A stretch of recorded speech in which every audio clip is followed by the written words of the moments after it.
In the annals of American history, few battles are as infamous and stirring as the Battle of Little Bighorn, also known as Custer's Last Stand.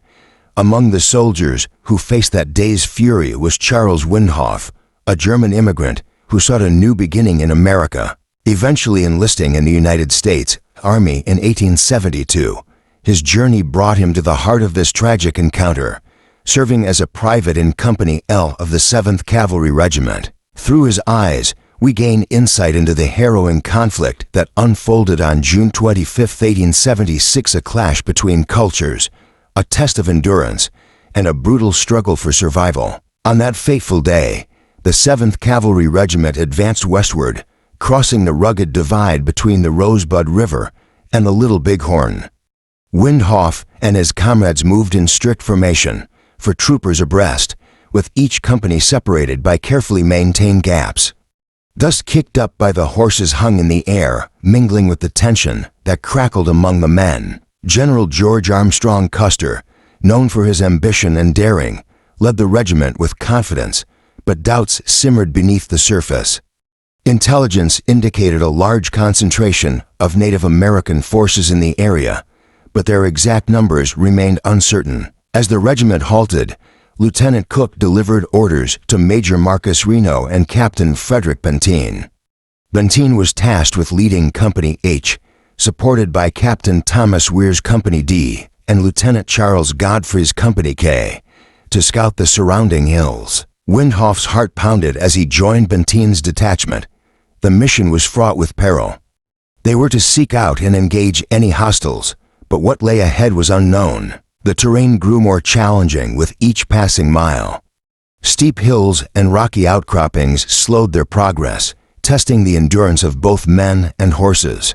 Scouts moved ahead, eyes scanning every ridge and valley for signs of movement. Lieutenant Gibson, riding at the forefront, signaled back that the path ahead appeared clear. Yet, every step deeper into the wilderness felt like venturing into the maw of uncertainty. After hours of fruitless scouting, Benteen's detachment returned to rejoin the main trail, relieved but weary. Windolph exchanged nervous glances with his comrades. They were aware that time was slipping away and that the element of surprise was critical.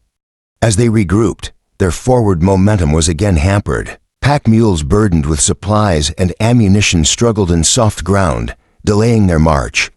Tempers flared as the men realized that every lost minute could allow their enemy to consolidate and prepare. The distant crack of gunfire shattered the tense stillness, signaling that battle had already begun. Windolph's stomach tightened. Captain Weir, sensing the urgency, led his company forward, with Benteen close behind. Along the way, they passed a grim marker, a burning teepee, likely set ablaze by the scouts as a warning of imminent danger. The horses sensed it too. They grew restless, their ears twitching. Then came a sight Windolph would never forget: a bloodied and exhausted trumpeter, Giovanni Martini, known affectionately by his comrades as a spirited Italian who once served under Garibaldi. Martini, despite a bullet wound to his arm and his horse's grievous injury, carried a critical message from Custer. Benteen was to bring the pack train forward with all haste. Windolph marveled at the man's resilience. This was no ordinary soldier, but a man of steel. The urgency was clear, but the terrain remained treacherous. As they pressed on, Windolph and his comrades encountered more scout scrow and warriors driving captured Indian ponies. Their frantic gestures and shouts confirmed the worst. Fierce combat was already underway. Benteen ordered his men to draw their pistols.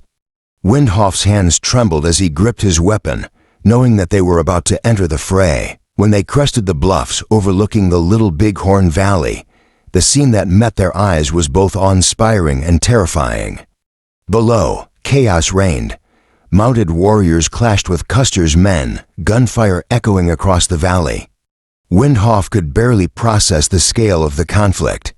Thousands of warriors moved with precision, their cries mingling with the roar of battle.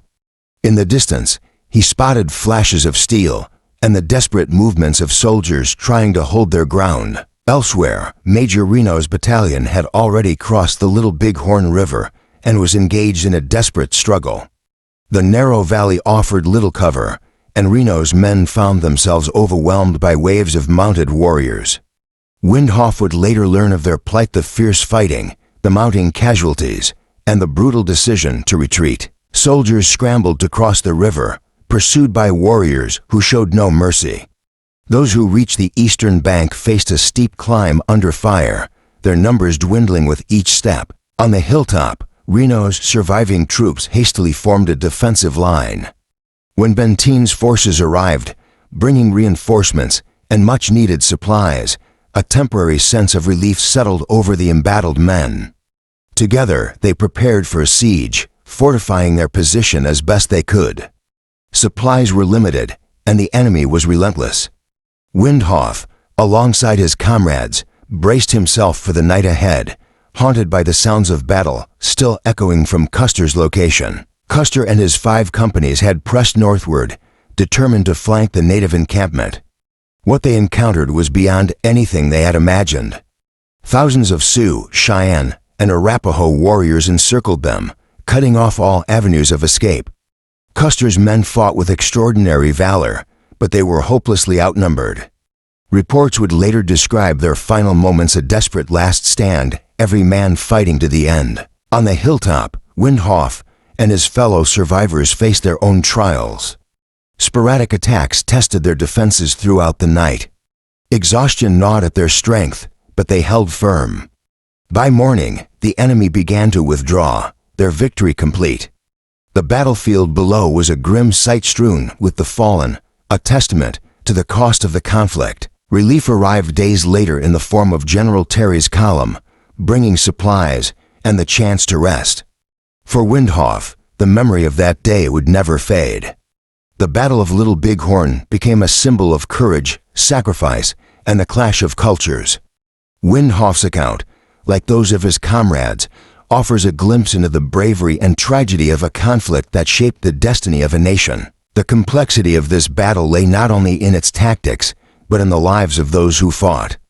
Windolph's journey from a German village to the harsh plains of Montana, Martini's determination to deliver messages under fire, Reno's desperate attempts to regroup, and Bentine's unwavering resolve, all these stories intertwined to form the tapestry of Custer's last stand, is a story of human resilience, of bravery tested to its limits, and of a moment that echoes through history.